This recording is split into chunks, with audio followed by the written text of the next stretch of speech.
You're listening to the Real Elevation podcast. I'm your host, Mike Hendricks, and here we discuss topics on personal fitness, well-being, and elevation of mind and body. Join us as we help build and grow a community of real, elevated men and women.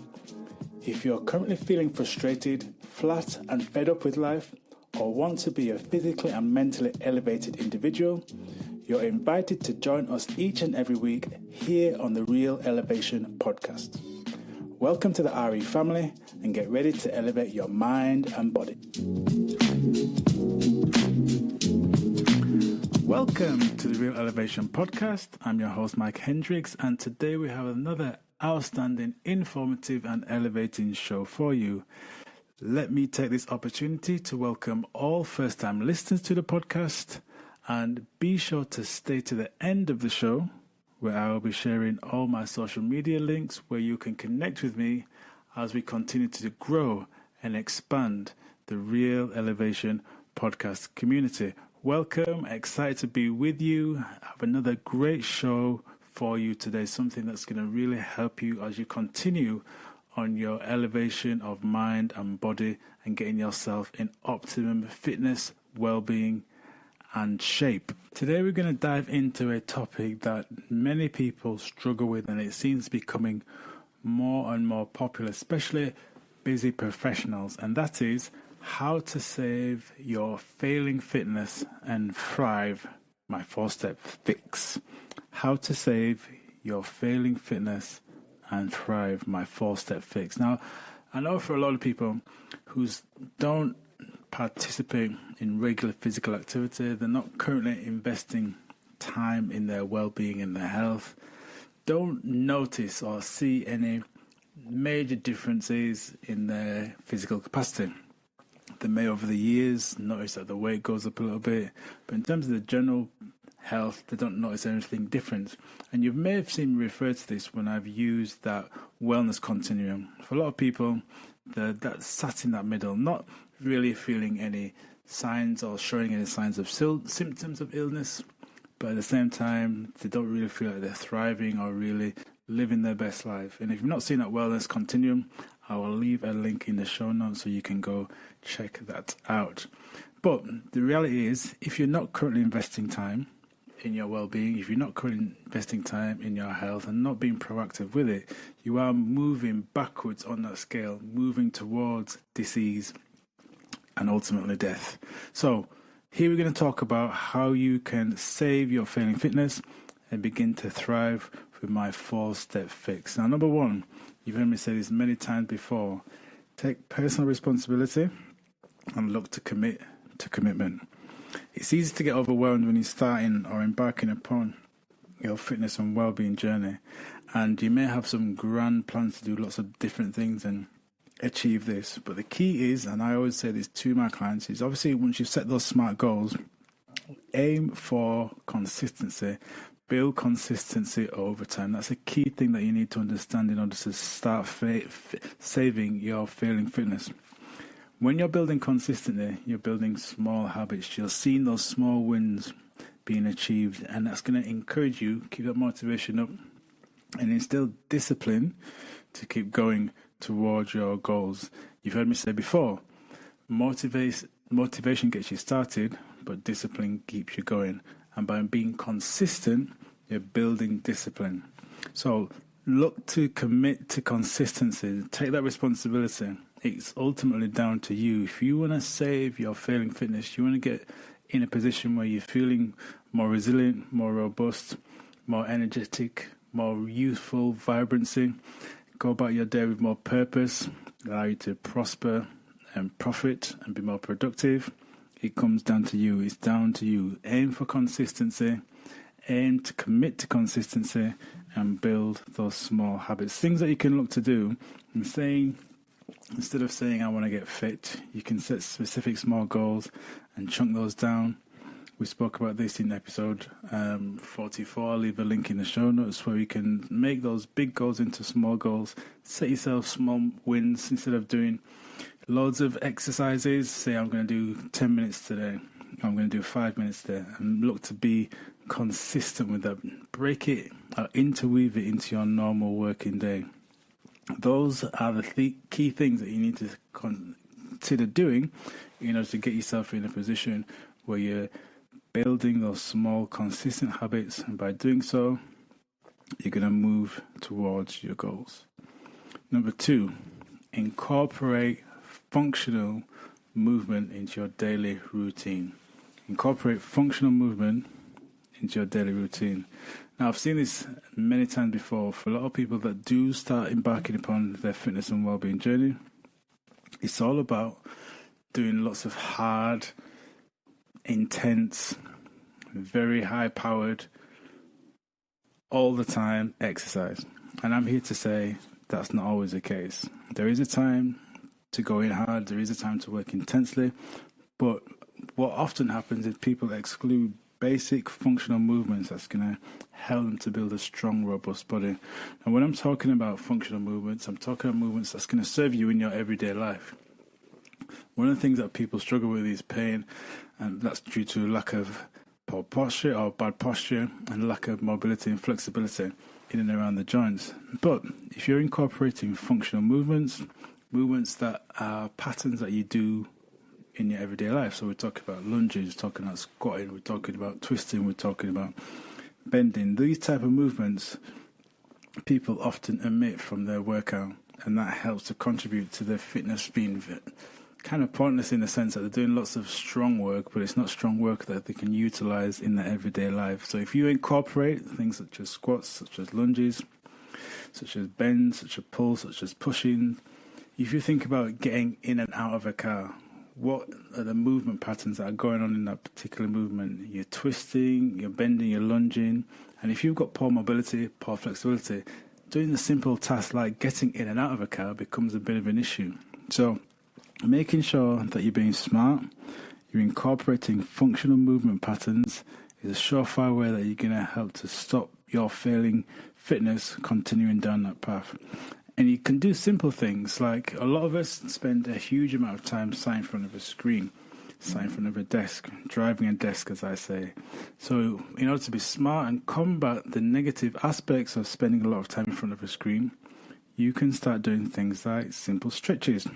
Set a little timer on your phone or your watch or whatever works for you, and then say, right, every 45 minutes, I'm just going to get up, I'm going to do some rolling of my shoulders, take out that tension in the back and upper neck, do some stretches, and then get back to my work. Simple things like that is going to help to reduce, remove tension in and around your back, and they are functional exercises.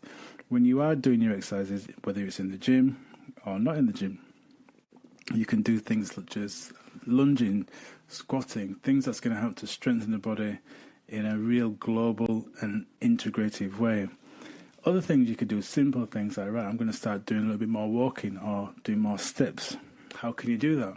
Practical ways: if you work in an office where there's an elevator, use the stairs, or use the elevators half of the way and walk the rest of the way. Or simple things like just parking the car further away from the office door. These are simple things that are going to help you when you incorporate these functional movement, these functional behaviors into your everyday life. It becomes less of an issue, it becomes less of a chore, and it's just something that you learn to do. So learning to incorporate functional movements into your daily routine is key to stop your fitness from failing.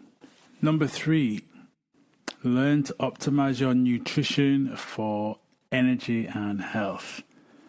Optimizing your nutrition is key because we all know that what you eat has a direct impact on your energy levels and your overall health.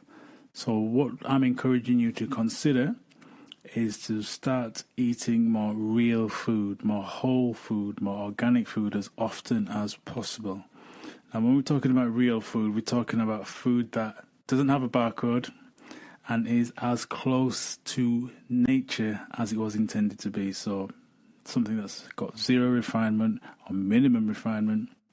And I understand that we can't always eat raw or fresh foods, but we're looking to encourage you to start introducing habits that's going to stop your fitness from failing. And one of the things that you need to consider is eating foods, whole, real, ideally organic foods as often as you possibly can. Now, one of the ways you can help you to do this is things such as prepping your food, prepping your food in advance to avoid that option or the likelihood of you making unhealthy choices. I've spoke about this many times before with my clients and the people that I work with, is that the worst time to make food choices is when you're hungry.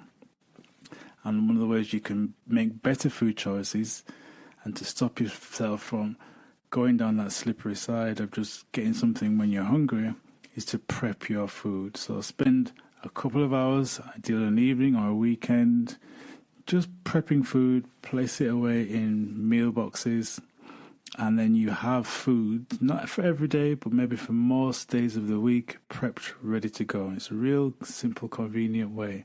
As I say, you don't have to do it Monday to Sunday. You could do it for the first 3 days of the week. So you know that for all those first busy days that you're going to be out and about or in the office or whatever your weekly schedule looks like, you've got food prepped. If you're coming in, you've got some food prepared so you can just warm that up, put it in the pan, put it in the oven, and you're good to go. You're not worrying about and thinking about and stressing about what you have to prepare. I know it works well for us in our family when we've got food already prepped and it's in the freezer, or we can just whip it out, defrost it in the oven, on the air fryer, and then we're good to go.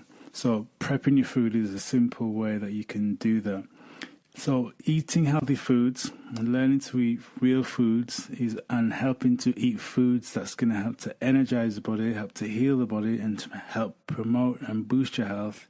So you're optimizing your nutrition, you're optimizing your health is a key way, a key step in stopping your fitness from failing. So look at optimizing your nutrition for energy and health.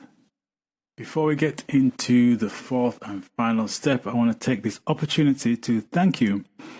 Real big thank you for sharing the Real Elevation podcast. Each and every week, we get more and more downloads and more streams, and it's down to you. So I want to take this opportunity to say a real big thank you. Continue to share, like, rate.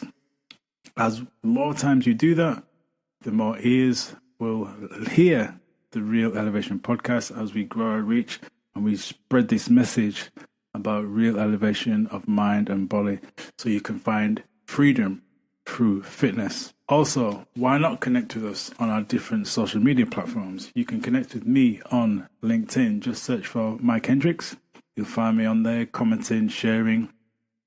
Also, on Instagram, you'll find me under the handle Hendricks Holistic 44. Just reach out and connect with me on there. On Facebook, look for Mike Bobby Hendricks. You'll find me on there. And on YouTube, why not, if you've not done so already, subscribe to our YouTube channel. You'll find it under Hendricks Holistic Fitness. Why not dive in, find out the additional bonus content we share on YouTube. So continue to share, like, subscribe as we continue to grow the Real Elevation podcast community. So today we're talking about how to save your failing fitness and thrive. My 4-step fix. So number 1, we spoke about take responsibility and commit to being consistent. That's the first step you need to consider. Number 2, incorporate functional movements into your daily routine. So things that are going to help to build a strong, resilient, robust body, doing functional movements. So we're talking about things like lunges, like squats, pick-up exercises, twisting, things that your body does on a daily basis, not just isolation exercises, also other things you can do while you're working, flexibility exercises, stretches that's going to help to remove and reduce any sort of tightness or tension that you may be experiencing in your body. And number 3, we talk about the importance of optimizing your nutrition for energy and health. So eating whole, fresh, ideally organic foods as often as you can in your daily and weekly diet. That's going to help to build a strong body. That's going to give you lots of energy. It's going to help you to promote good health and help you to heal your body. And the 4th step is, again, you've heard me talk about this before when we talk about the real wheel, and that is to prioritize rest and recovery. Prioritize rest and recovery. It's important and crucial to move your body, to stress your body, to tax your body but it's also important to prioritize rest and recovery. The body needs time to repair, the body needs time to reset, the body needs time to recharge. So you need to make a point of being deliberate when it comes to your rest. Now, we're not only talking about rest when you reach the end of your day, we're talking about points throughout the day that you can reset, be present, take a moment out, and then you can perform at your best, continuing throughout your day. So if we talk about how you can do that, practical ways is, again, simply like I encourage you to take a little bit of time out to do some mobility exercises. You could also do some breathing exercise, some mindful exercises. So when you're going away from your desk, take yourself out of the office space. If it's feasible, do some stretching, do some mindfulness, some breathing, some meditative walking. Those kind of things are going to help to reset, rest, re-energize the body throughout your busy working day. At the end of your day, you could look to make sure that your sleep hygiene is on point. So making sure that you're not listening to anything on an evening that's going to contaminate your mind. It's going to disrupt your sleep. So things such as reading nice books, listening to the meditative music, listening to something that's going to just help you to switch off and decompress. So the mindfulness practices at the end of the day, you can incorporate those. Meditation at the beginning of the day, meditation at the end of the day, deep breathing exercises, that's going to help to improve your stress levels and also your mental well-being. Also, we're talking about when it comes to being on point or on purpose when it comes to rest and recovery, is on rest days, look at new active rest. So one day you could do something a little bit more intense. On that day opposite that, you could do an active rest. So you could be doing some simple flexibility exercises or some yoga practices or some Tai Chi or Qigong, those type of things that help to restore energy in the body, what we call restorative type exercises. So there are other things that you can do when you're being on purpose when it comes to your rest. You're actively recovering. You're doing something, but it's not to the same degree, not to the same level of intensity. So that is step number 4. Prioritize rest and prioritize your recovery. So they are my 4-step fixes to save your failing fitness. If you find yourself in a position at the moment where you're low on energy, got a lot of brain fog, you find that almost like you're forcing yourself through the day. Everything is being done with a level of effort that you know it doesn't really need to be that way. You want to introduce more flow, a more free flow into your day. You need to fix your failing fitness. Just because there are no obvious signs or symptoms that things are going backwards, but you've had 1 or 2 insights in terms of the way you're feeling. Following these 4 steps will help you back on that road to recovery, rejuvenation, and fix your failing fitness. So remember, when it comes to thriving, it doesn't require loads of hours in the gym. You don't need to be going at it hard all the time. You don't need to complicate things. You know, we like to make it super simple here on the Real Elevation podcast. Practical things that you can actually implement into your daily life seamlessly. That's what we're talking about here. Setting realistic goals, incorporating those functional movements, optimizing your nutrition, making that commitment to be consistent, and obviously being on point, being on purpose when it comes to your rest and recovery. Those things are easily done even around your busy schedule. When you have the mindset, when you have the outlook, that doesn't have to take all of your time. Taking those small steps. But I want to know what you think. Are these things that you can do? Leave me a comment. Reach out to me. I will leave all the connection details in the show notes so you can connect with me and let me know your thoughts, because we're here to help you elevate mind and body and find freedom through fitness. Okay, I trust you found those insights powerful and helpful. Until next time, be well, be wise, be cool, be calm, and keep it real. Blessings and chi. Peace.